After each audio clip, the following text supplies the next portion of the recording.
At my son's wedding, his mother-in-law said loud enough for everyone to hear, "That's not a mother.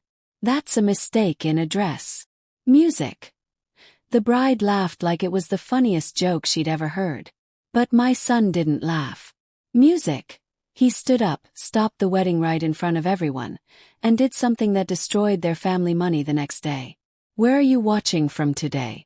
Write your city in the comments below, and hit that like and subscribe button. Now let me tell you how this whole mess started.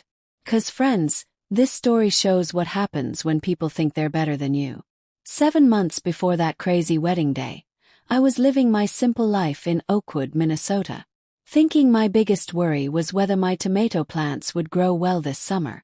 At 60 years old, I'd gotten used to being exactly what people saw: a grandmother living quietly in her small house, driving my old Ford, and bringing cookies to neighborhood parties. What they didn't know was that my simple life was hiding something much bigger than anyone guessed. My son Daniel had been seeing this girl named Amanda Carter for 9 months, and I'd only met her 3 times before she started planning their wedding, like she was planning to take over a country. The first time was at Daniel's birthday party, where she spent the whole time taking pictures of her food for her phone, while asking me questions about whether I had enough money saved for when I got older. What a sweet girl. Right. The second meeting was when she brought her mother, Linda Carter, to visit Daniel's family. Linda walked into my small house like she was visiting a place where poor people lived, giving me ideas about changing my furniture, and asking if I'd thought about moving to a smaller apartment. Meanwhile, Amanda was in my living room touching everything like she was checking to see if it was clean enough. "Mrs. Thompson," Linda had said, sitting down in my favorite chair like it belonged to her. "We're just so happy that Daniel found someone who knows how important family money is." She smiled that sharp smile that rich ladies practice until it's perfect. It's nice when older people can help out, even if it's just by being kind and supportive. I almost spit out my water. Here I was being patted on the head like a good little grandma who might be helpful for watching babies someday. If she only knew that I'd been watching my secret money grow for the past 12 years while she was probably spending her husband's money on whatever rich people buy when they're bored. Daniel, sweet boy, had no idea what was really happening. He was so in love he couldn't see that Amanda looked at our family like we were charity work she'd kindly taken on. And honestly, I was almost impressed by how well she acted. The girl had studied us like we were a school project, trying to figure out exactly how little money we had and how she could best control us. But here's what Amanda and her wonderful mother didn't understand about small-town Minnesota grandmas. We didn't survive hard times, money problems, and family troubles by being dumb. We just let people think we are because it's amazing what people will say when they think you can't hurt them. The engagement news came in December, and with it Amanda's first big mistake. She called me herself to share the wonderful news, and to tell me they'd already booked the Carter family mansion for a July wedding. Not asking if July was good for our side of the family, you understand, just telling me what they'd already decided. "Mrs. Thompson," she sang over the phone, "we're so excited to make Daniel part of our family. The Carter mansion can hold 400 guests easily, and Mother has already talked to the flower people about the decorations. Course, we understand that your side of the family might have smaller expectations." I made nice grandma sounds while quietly thinking about how small Amanda was about to discover my expectations really were, because you see, my dear almost daughter-in-law had made one big mistake when she researched Tyler's family. She'd never asked about what my parents did for work. For weeks after Amanda's talk-down phone call, I was sitting in my money manager's office looking at my yearly money reports when I figured out exactly how I was going to handle my future daughter-in-law's bossy attitude. The numbers on the paper were very nice. 12 years of smart money choices had turned my inheritance into something much bigger than anyone in Oakwood knew about. "Mrs. Thompson," my money manager David Lee said, looking at his papers while checking my accounts, "you've done really well with this money. Your total worth has reached $4.2 million. I smiled and nodded like this was normal news, but inside I was dancing with joy. My late parents had always said I was smart with numbers, and clearly they'd been right. While everyone thought I was living on my small check from the government each month, I'd been quietly building a fortune that would have made Amanda's mother faint. The plan started growing in my mind like a beautiful, scary flower blooming in summer. Daniel called that afternoon, voice full of excitement. "Mom, Amanda's parents want to meet you the right way before the wedding. They're planning a small dinner party next weekend. Nothing fancy, just close family."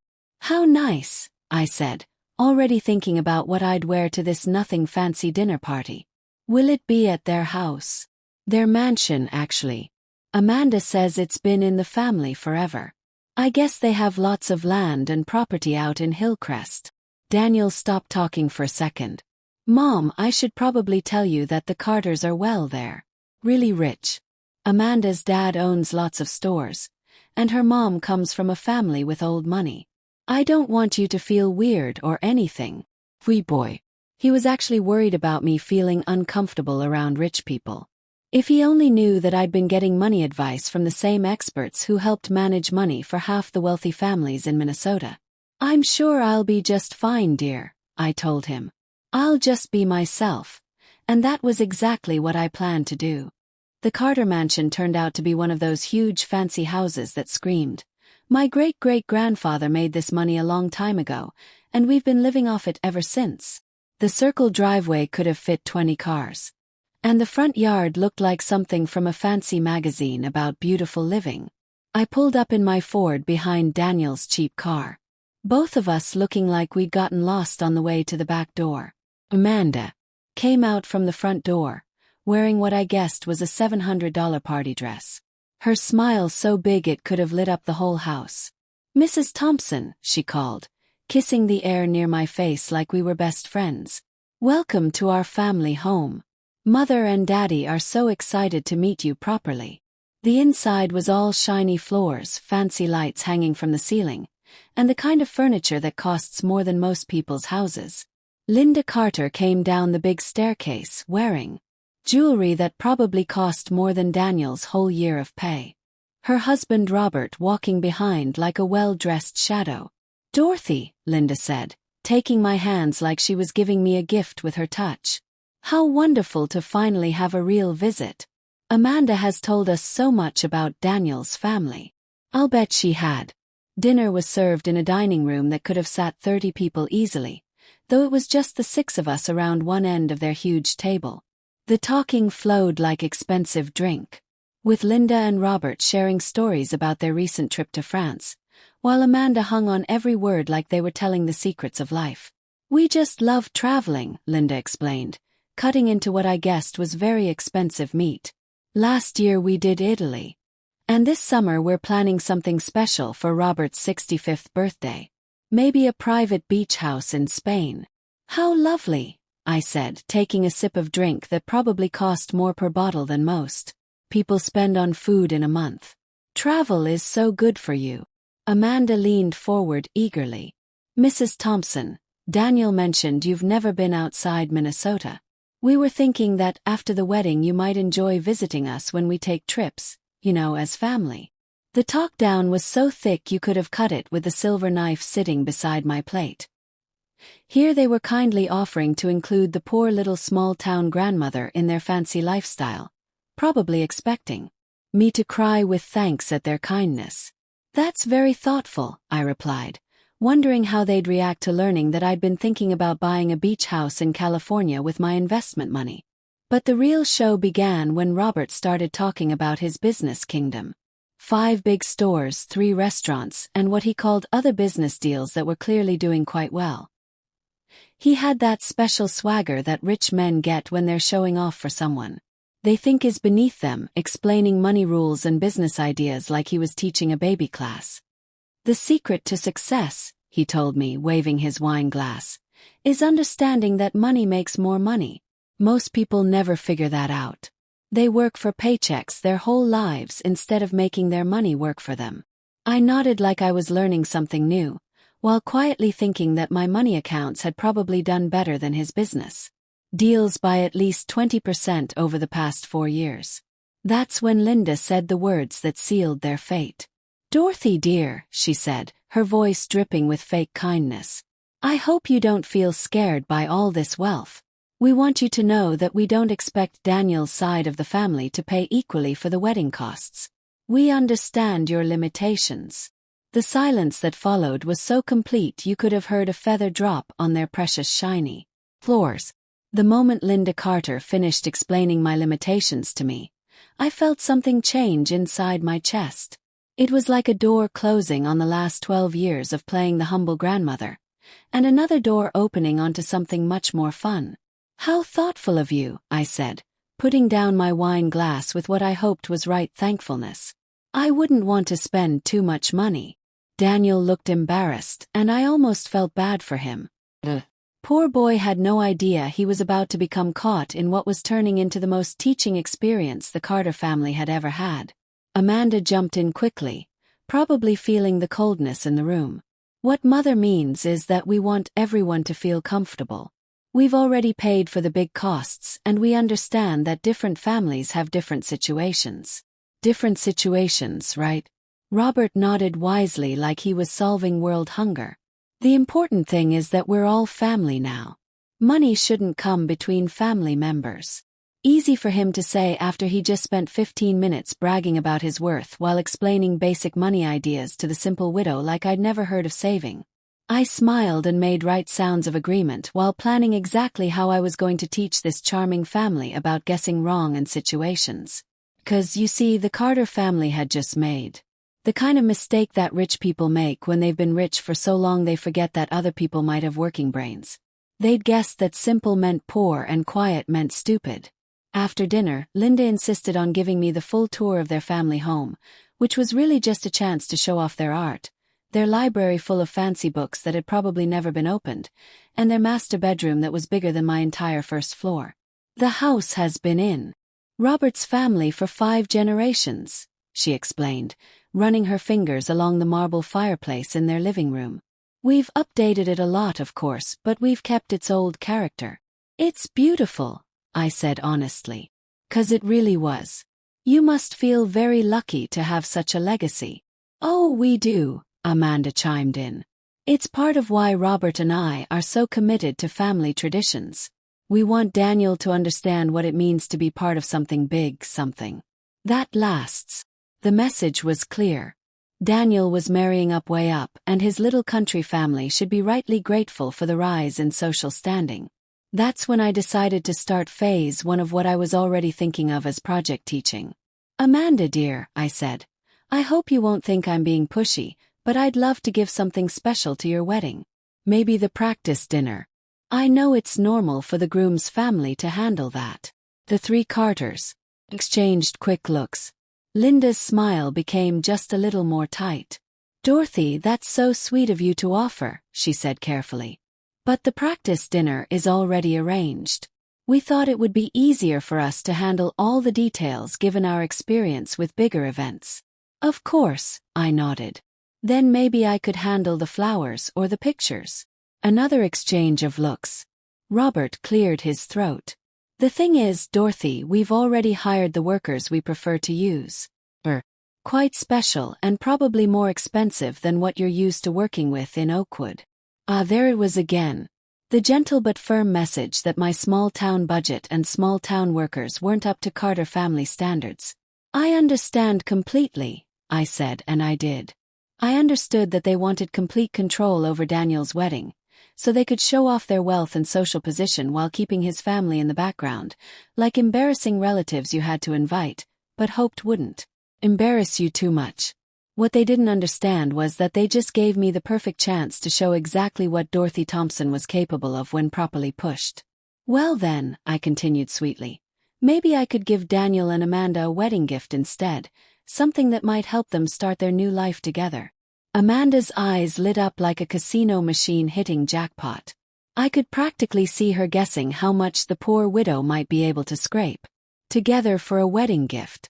"That would be lovely, Mrs. Thompson," she said. "Honestly, just having your blessing means the world to us." Your blessing. Like I was the village elder giving wisdom on the young couple instead of Daniel's mother who'd raised him alone for the past 13 years and deserved a little more respect than being patted on the head and told to stay quiet. I smiled my most grandmotherly smile, and made mental notes about guest lists and seating plans, and exactly which reporters from the Oakwood News might be interested in covering what was going to be the social event of the year. Because Amanda Carter was about to learn that there's a big difference between being humble and being harmless. And Robert Carter was about to discover that some people understand making money work for them better than he'd ever imagined. But first I had some research to do and some phone calls to make.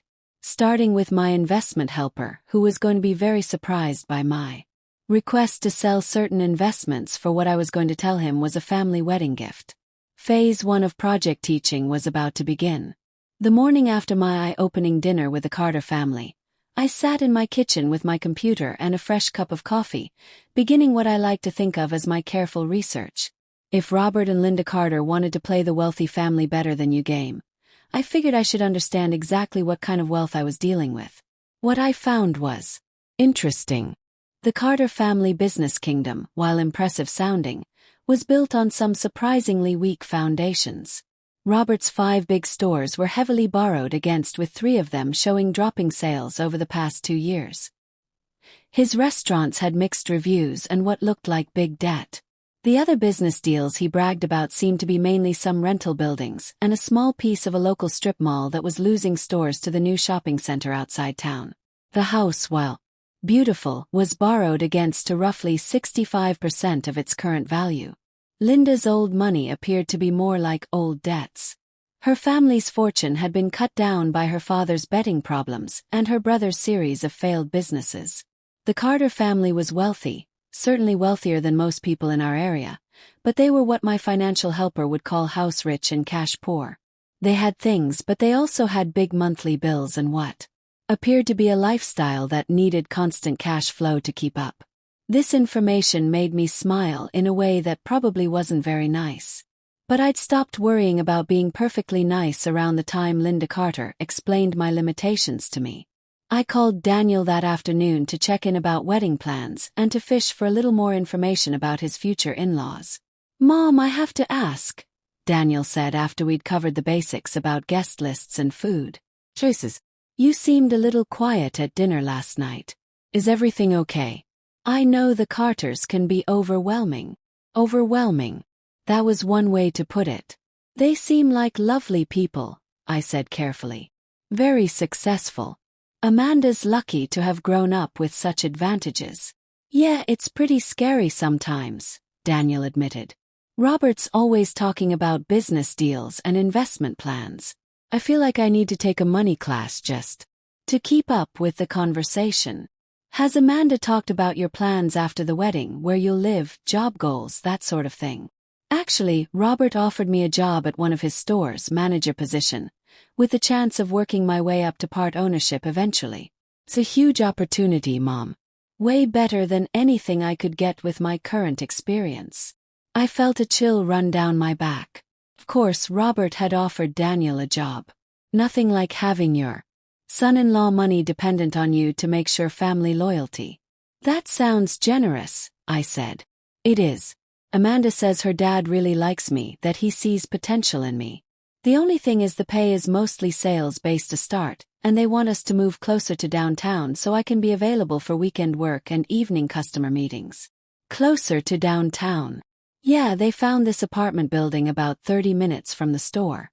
Amanda says it's really nice, and since I'd be making more money eventually, we can afford the higher rent eventually. Always eventually with people like the Carters. Meanwhile, Daniel would be working for sales pay, living paycheck to paycheck, and completely dependent on Robert's continued kindness for his money survival. "Have you signed anything yet?" "Yes." "Not yet. Robert wants to wait until after the wedding to make it official. He says it's bad luck to mix business with family celebrations. Or maybe Robert wanted to make sure the wedding happened before he locked Daniel into a work contract that would give him complete control over my son's future." That evening I called my investment helper with a very specific request. "David," I said, "I want to sell $600,000 from my accounts.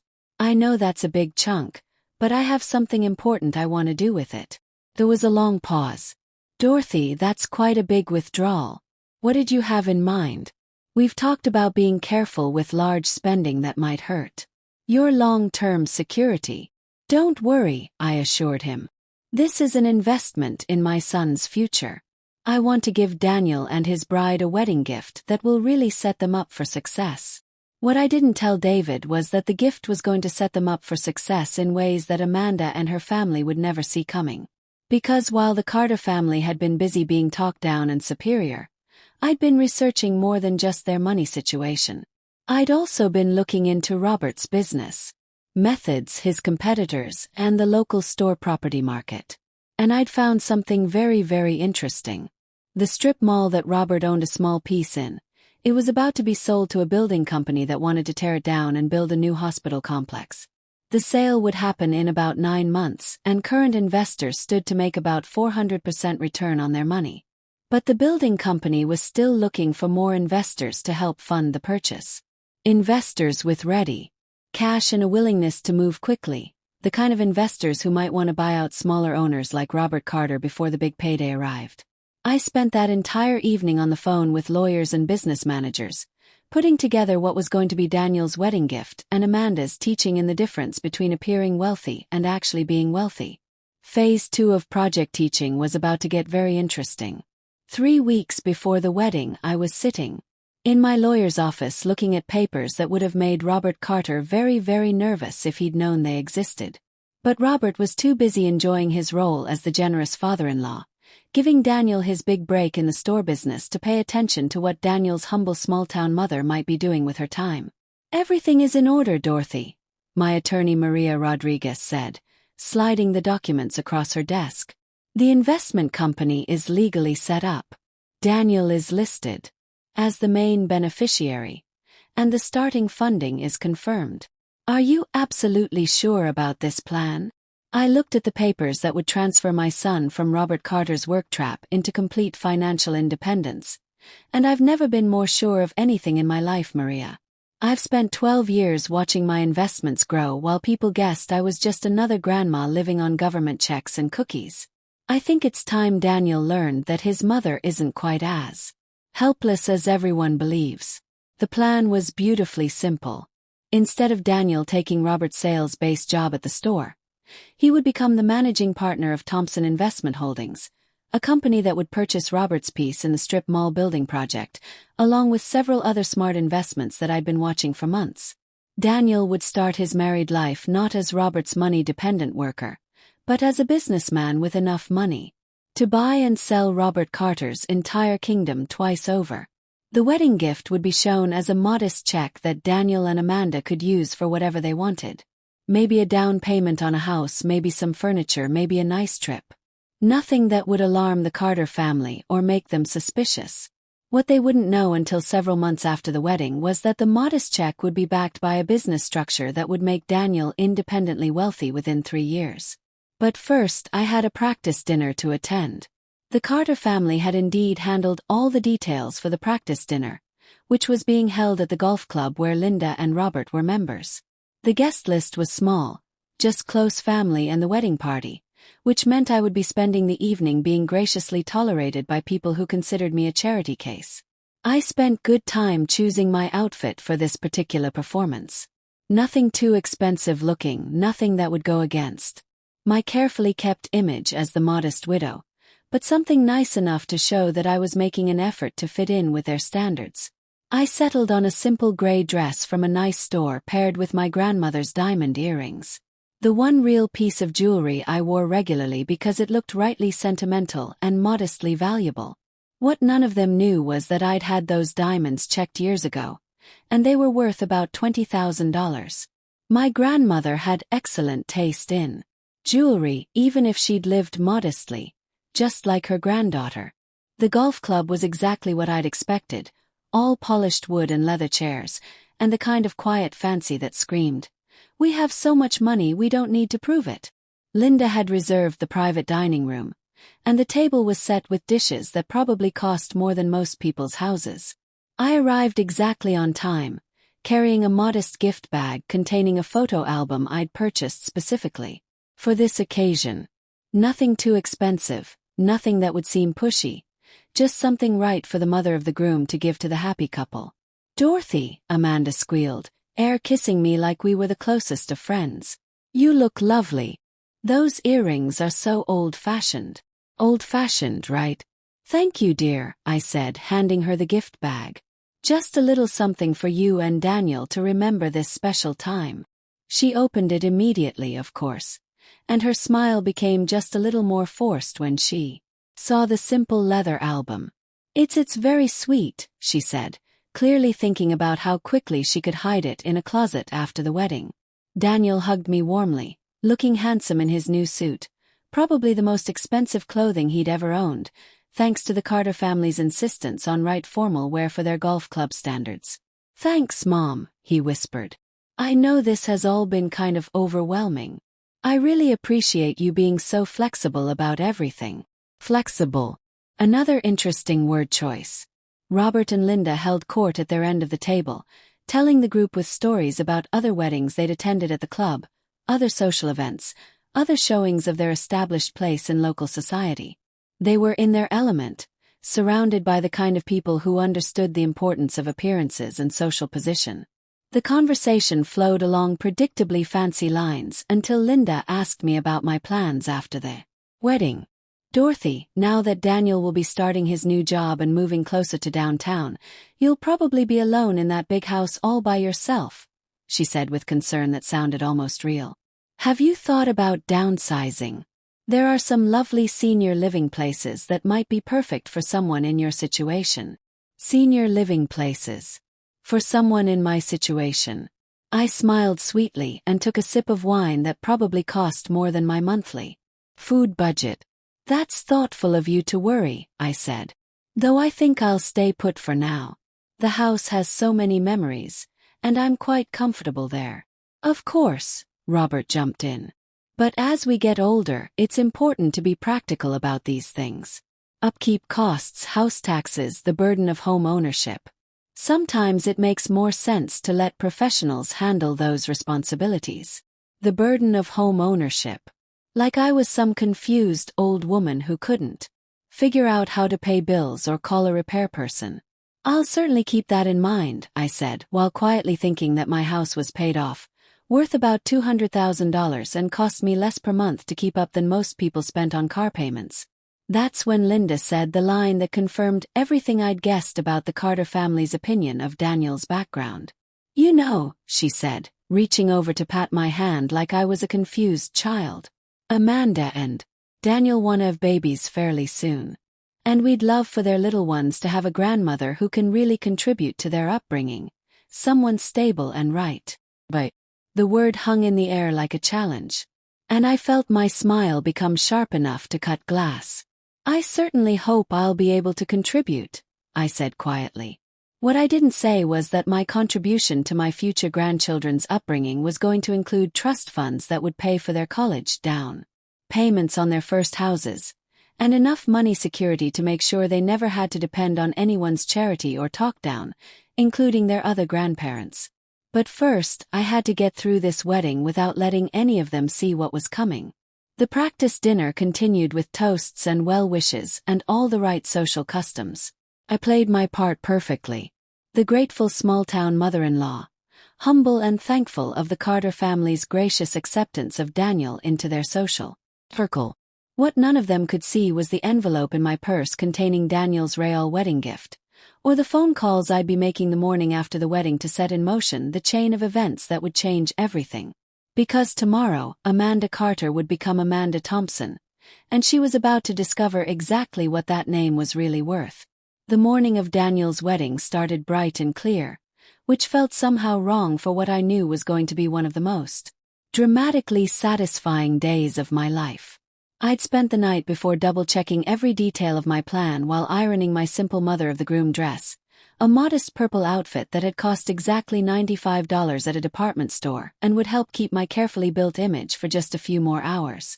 What the Carter family didn't know was that I'd spent the past week making phone calls that would completely change their money landscape.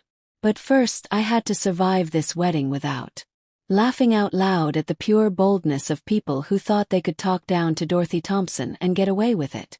I arrived at the Carter mansion at 11 in the morning as requested, carrying a wedding card containing what appeared to be a modest check for $6,000, enough to seem generous from a small-town widow, but not so much as to raise questions about my actual money capacity. What they couldn't see was the extra paperwork in my car that would transfer Daniel from Robert's worker to Robert's business competitor by Tuesday morning. The mansion was buzzing with activity. Flower people were arranging what appeared to be $60,000 worth of roses and tulips throughout the grounds. Food people were setting up stations that could have fed half of Oakwood, and a violin group was doing sound checks on the patio where the ceremony would take place. Linda was in her element, directing everyone like a general commanding soldiers, while Amanda glided around in a silk robe that probably cost more than my monthly food budget, accepting compliments on her upcoming transformation from Carter daughter to Carter daughter-in-law. "Dorothy," Linda called, spotting me near the gift table. "How lovely that you're here early." Amanda specifically requested that Daniel's family feel included in all the preparations. Feel included? Right. "How thoughtful," I said, placing my card among the collection of envelopes that probably contained enough money to fund a small country's yearly budget. "Is there anything I can help with?" "Oh, how sweet of you to offer," Linda gushed. "But we have everything well in hand. Professional coordination. You understand. We wouldn't want any mishaps on such an important day." Translation: stay out of the way and let the capable people handle things. I smiled and nodded while mentally reviewing the timeline I'd established with my business managers. Phase 1 had already been completed. Thompson Investment Holdings now owned controlling interest in 4 local store buildings, including the strip mall project that Robert thought was his retirement nest egg. Phase 2 would be started Tuesday morning when Daniel received the complete documents of his new business holdings. Phase 3 would unfold over the following weeks as Robert discovered that his various investments had been carefully purchased by a competitor who was offering his renters better deals and more flexible lease terms. But first, I had a wedding to attend and a performance to complete. Daniel found me an hour before the ceremony looking nervous and handsome in his formal wear. The Carter family had spared no expense on his wedding clothes. Custom suit, Italian shoes, gold buttons that had probably cost more than he made in a month at his current job. "Mom," he said, giving me a hug that felt just a little desperate. "I'm glad you're here. This whole thing is pretty overwhelming." "You look wonderful, sweetheart," I assured him, straightening his bow tie. "Amanda's a lucky woman." "I hope so," he said quietly. "Sometimes I feel like I'm not good enough for all this, like I don't belong in their world." My heart broke a little bit for my son, who'd been carefully convinced by the Carter family that he should be grateful for their acceptance rather than confident in his own worth. "Daniel," I said firmly, "you belong anywhere you choose to belong. Don't let anyone convince you otherwise." He smiled, but I could see the uncertainty in his eyes. The Carter family had done a thorough job of making him feel like the poor relative who'd lucked into their golden circle. That was about to change in ways that would surprise everyone, including Daniel. The ceremony was set to begin at 5 o'clock, giving everyone time to complete their preparations and work themselves into the right emotional state for what Linda kept calling the social event of the season. I spent the afternoon watching the Carter family workings with the clinical interest of someone who'd studied her opponents and found them predictably shallow. Robert held court with other wealthy guests, talking about business deals and golf games, while Linda showed off her daughter's fancy wedding dress to anyone who would listen.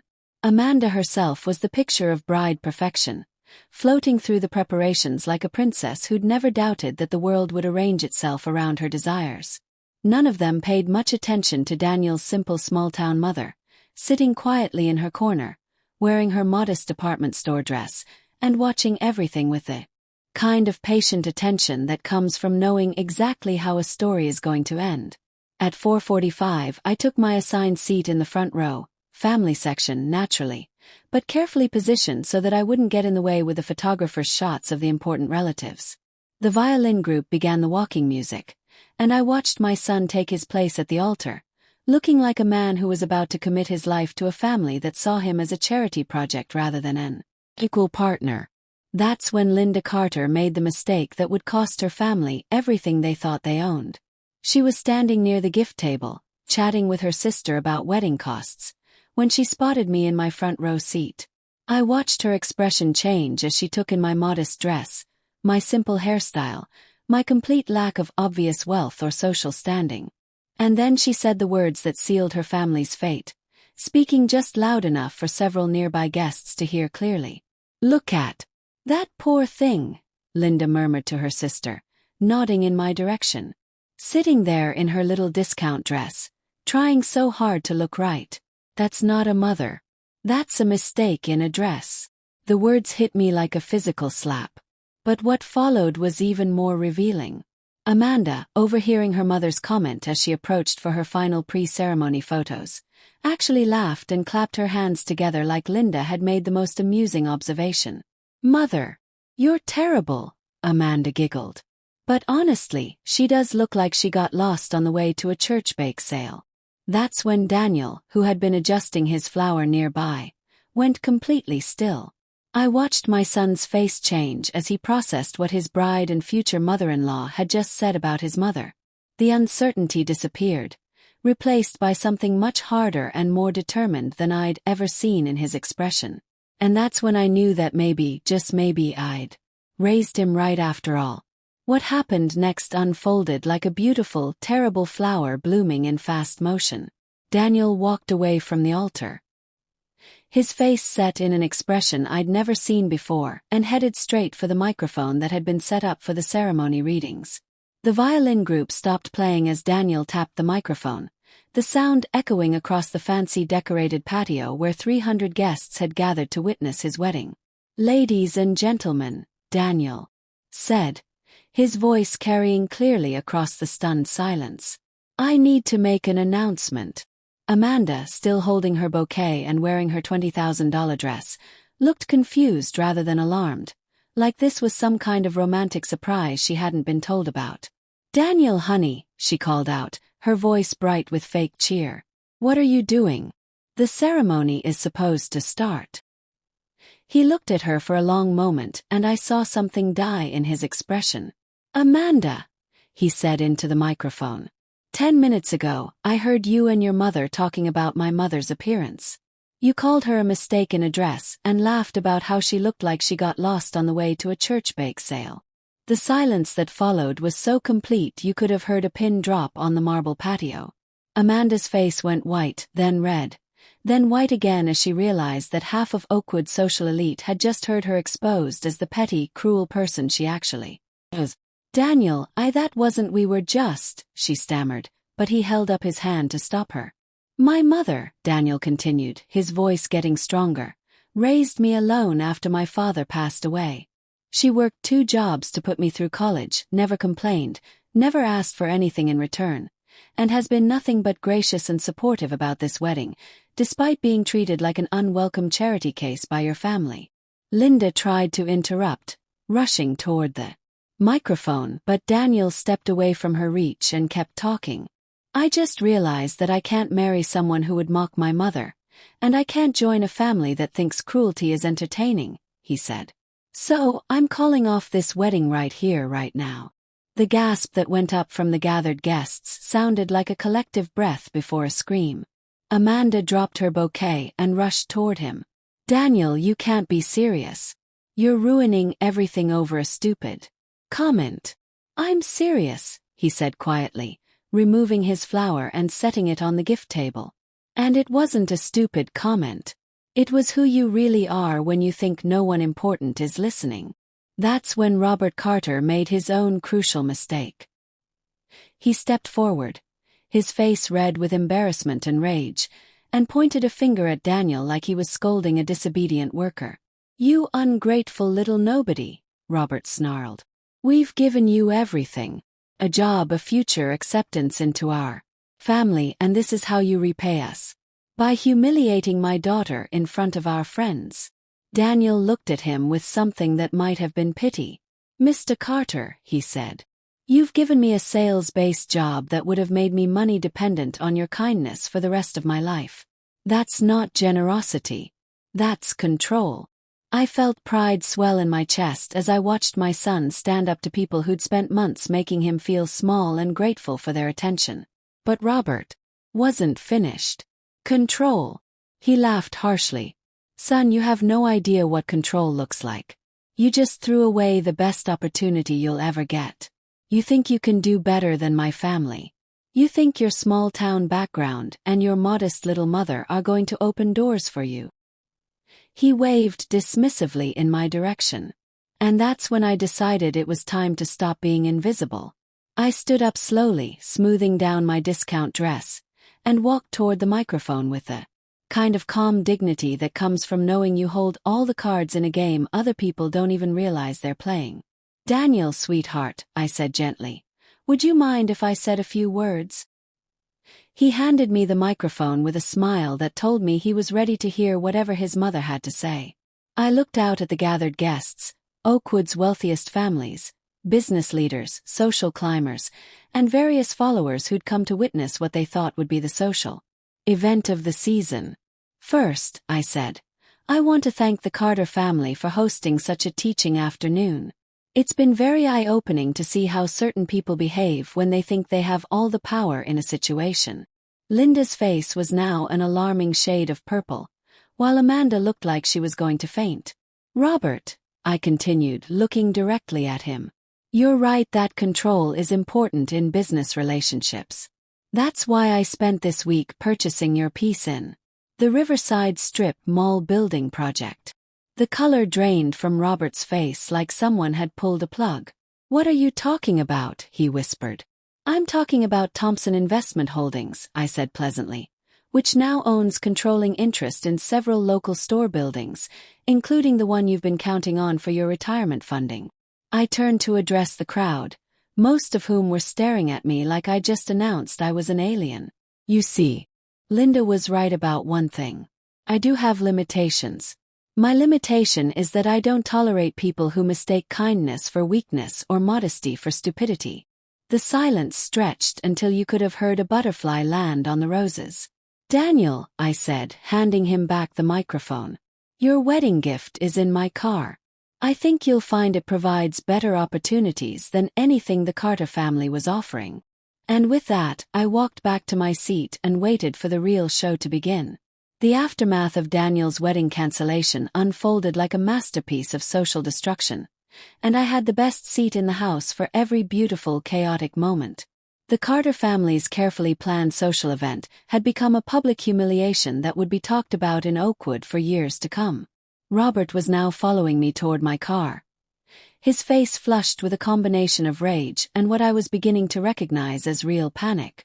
The man who'd spent dinner explaining basic investment ideas to the simple widow was clearly beginning to understand that I might know more about business than he'd guessed.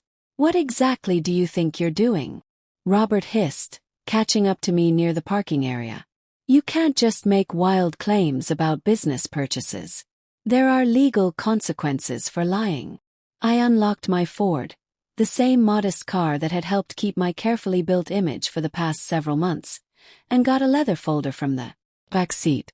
Robert, I said calmly, I never make claims I can't support with papers. I opened the folder and handed him a stack of papers that I'd been looking forward to sharing for weeks.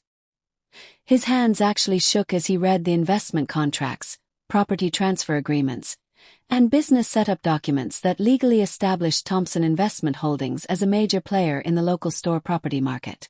This is impossible, he whispered. These properties, the Riverside project, the hospital center development. Do you have any idea how much money this represents? About $2.4 million in starting investments, I said helpfully.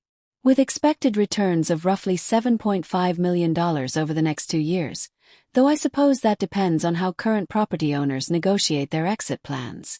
The implications hit him like a freight train. Not only had I purchased his piece in several developments, I'd positioned myself to control whether his remaining investments would be profitable or worthless. Daniel had approached during this conversation, still wearing his wedding suit, but looking more confident than I'd seen him in months. Mom, he said quietly, what exactly is Thompson Investment Holdings? It's your wedding gift, sweetheart, I said, handing him a separate folder from my portfolio. Congratulations. You're now the managing partner of a business that owns more store property than Robert's entire kingdom. Daniel's mouth fell open as he scanned the documents that legally transferred him from Robert Carter's potential worker to his business competitor. I don't understand, Daniel said. Where did this come from? How did you, honey? I said gently. Your grandparents' inheritance was $300,000. I've been investing it for 12 years while everyone guessed I was living on government checks and church cookies. Growing money is a wonderful thing when you're patient and smart about it. Robert made a strangled sound that might have been an attempt at speech. You mean, Daniel said slowly, you've been pretending to be poor this whole time? Not pretending to be poor, I corrected. Living modestly while building wealth quietly. There's a difference between having money and showing off money, though some people never learn that difference. I looked meaningfully at Robert, who was still clutching the business documents like they might disappear if he let go. The beautiful thing about property investment, I continued conversationally, is that it's not just about buying properties. It's about understanding market timing, building potential, and smart positioning. For instance, did you know that the hospital center development is expanding faster than originally planned? Robert's face went pale. What does that mean? It means they need more store space than they first calculated. They're actively looking to buy out smaller investors at high rates to speed up their building timeline. Smiled. The kind of smile that probably wasn't very grandmotherly. Of course, Thompson Investment Holdings is in a position to negotiate those buyout terms on behalf of all current investors. Being the majority owner does have its advantages. That's when the full scope of Robert's situation became clear to him. Not only had I bought his piece in the developments, I was now in position to control the sale terms that would determine whether his remaining investments made him money or cost him everything. What do you want, he? And for the first time, his voice held none of the talk-down superiority I'd been hearing for months. Want? I laughed. Robert, I don't want anything from you.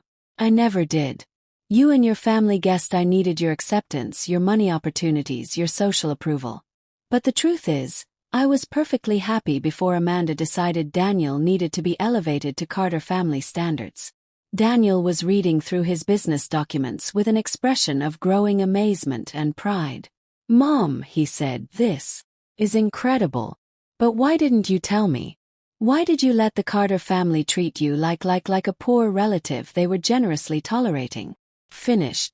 Because, sweetheart, sometimes the best way to deal with people who judge others by their bank accounts is to let them reveal exactly who they are when they think they have all the power. That's when Linda Carter appeared at Robert's shoulder, having finally worked up the courage to follow her husband's confrontation with a woman she'd called a mistake in address. Dorothy, she said, her voice strained with the effort of keeping politeness. Surely we can discuss this situation like reasonable adults. There's been a misunderstanding. Has there? Yes. What exactly was I misunderstanding when you explained my limitations to me?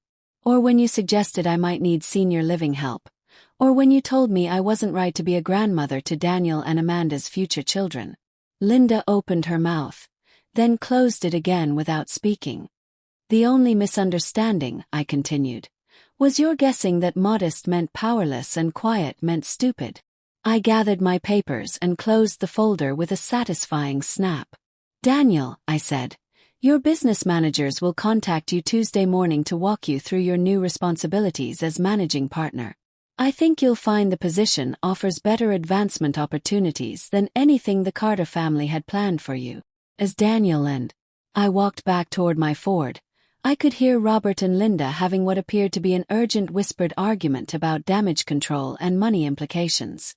But the real consequences of their guessing were just beginning to unfold. Tuesday morning arrived with a kind of crisp fall clarity that made everything seem possible. And I was sitting in my kitchen with a cup of coffee and the Oakwood News when my phone started ringing. The first call came at 8 in the morning. And by 9, I'd fielded 7. Different conversations with reporters, business partners, and what appeared to be half the local social circle, wanting to know if the rumors about the Thompson Investment Kingdom were actually true. The eighth call was from Daniel, and his voice contained a mixture of excitement and confusion that made me smile. "Mom, I just left the meeting with the business managers," he said. "This is crazy. Do you realize what you've built?" "I have some idea," I said modestly, though I was feeling quite proud of 12 years' worth of careful money planning. "Thompson Investment Holdings doesn't just own the properties you told Robert about. There are office buildings, store spaces, building projects. Mom, this company is worth almost $5 million.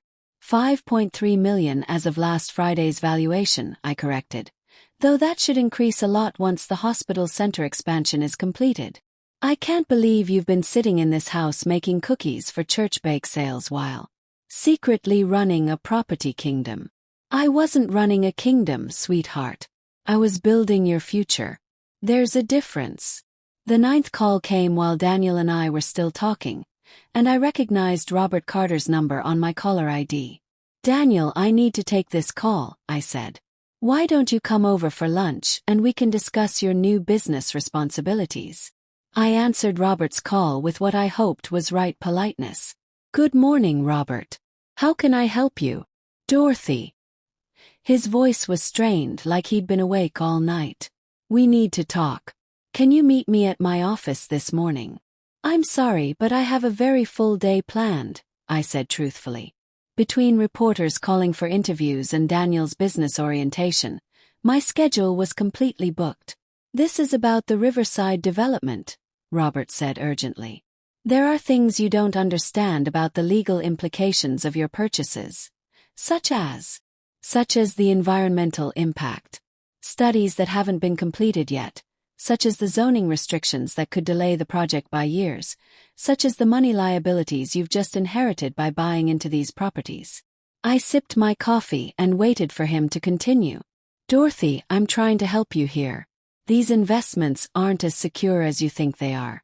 There are risks involved that could cost you everything." "How thoughtful of you to be concerned about my money security," I said. "Just like you were concerned about my ability to handle home ownership when you suggested I move to senior living. That's not what this is about. Isn't it, Robert? You spent months treating me like a confused old woman who needed your family's guidance and protection. Now that you've discovered I understand business better than you guessed, suddenly you're worried about my money well-being."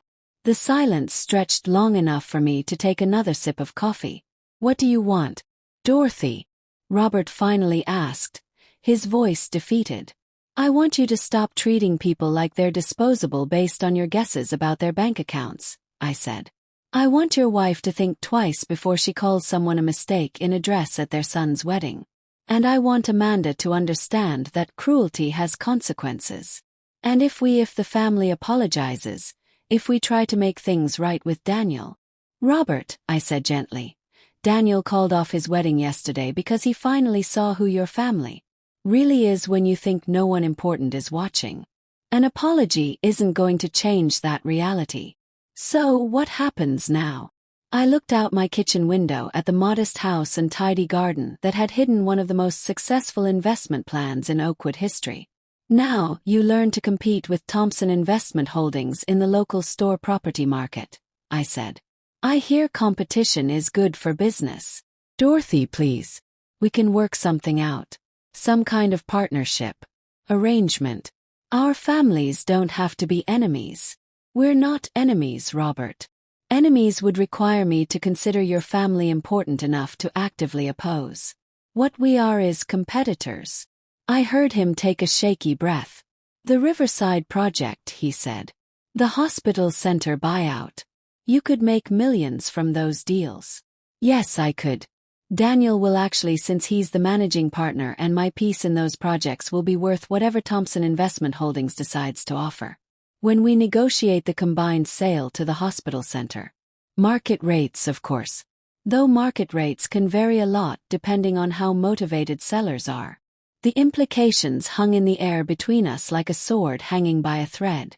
"How motivated do I need to be?" Robert asked quietly. That's when I realized he still didn't understand what had actually happened. He thought this was about money, about business negotiations and profit margins. He thought I'd built a property kingdom to compete with his wealth. Robert, I said, this was never about your money. This was about respect. Your family spent months making Daniel feel like he should be grateful for your acceptance. Like he wasn't good enough for your daughter. Like I wasn't right to be in your social circle. But we welcomed Daniel into the family. You offered him a sales-based job that would have made him money dependent on your continued kindness. You planned to control his future by controlling his income. That's not, yes it is. And when you discovered that Daniel's mother wasn't the poor widow you guessed, your first instinct was to threaten me with legal consequences and try to manipulate me with warnings about money risks. I finished my coffee and set the cup down with a soft clink. The difference between us, Robert, is that I spent 12 years building wealth to create opportunities for my son. You spent years using your wealth to control other people. Dorothy, wait. Daniel is picking up his new company car this afternoon, I continued. Thompson Investment Holdings provides its managing partner with right transportation for business meetings. I believe he's selected something German and expensive. I could hear Robert breathing heavily on the other end of the line. Oh, and Robert, Linda might want to start looking for a new venue for her charity lunch next month. The golf club lease is up for renewal, and Thompson Investment Holdings just purchased the land their building sits on. Hung up before he could respond, feeling more satisfied than I'd felt in months. Phase 3 of project teaching was going exactly as planned. 4 months later, I was sitting in the executive conference room of Thompson Investment Holdings, watching Daniel conduct a business meeting with the kind of confidence that comes from knowing you own the building you're sitting in. The offices were modest but professional. I'd insisted on tasteful rather than showy because the Carter family had taught me the difference between having power and needing to display it.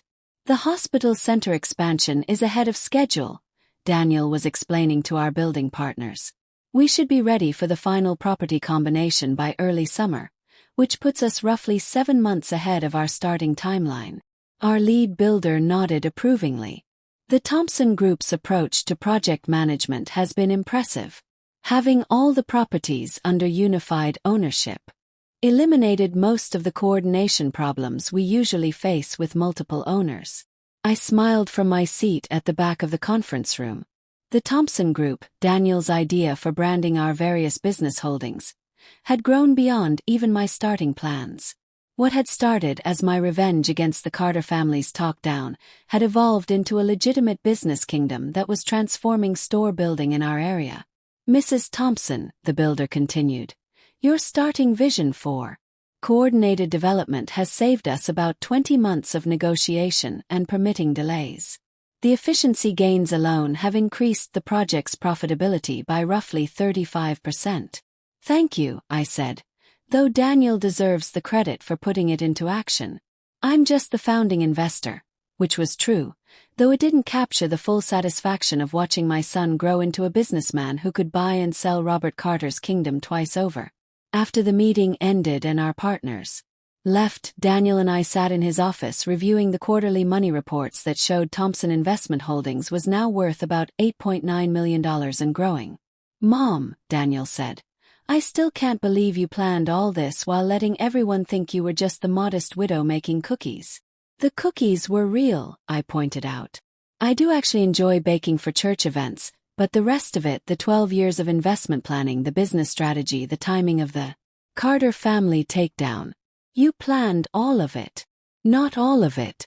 Amanda's cruelty was entirely her own contribution to the situation. Daniel leaned back in his executive chair, a much nicer piece of furniture than anything Robert Carter had in his downsized office space across town.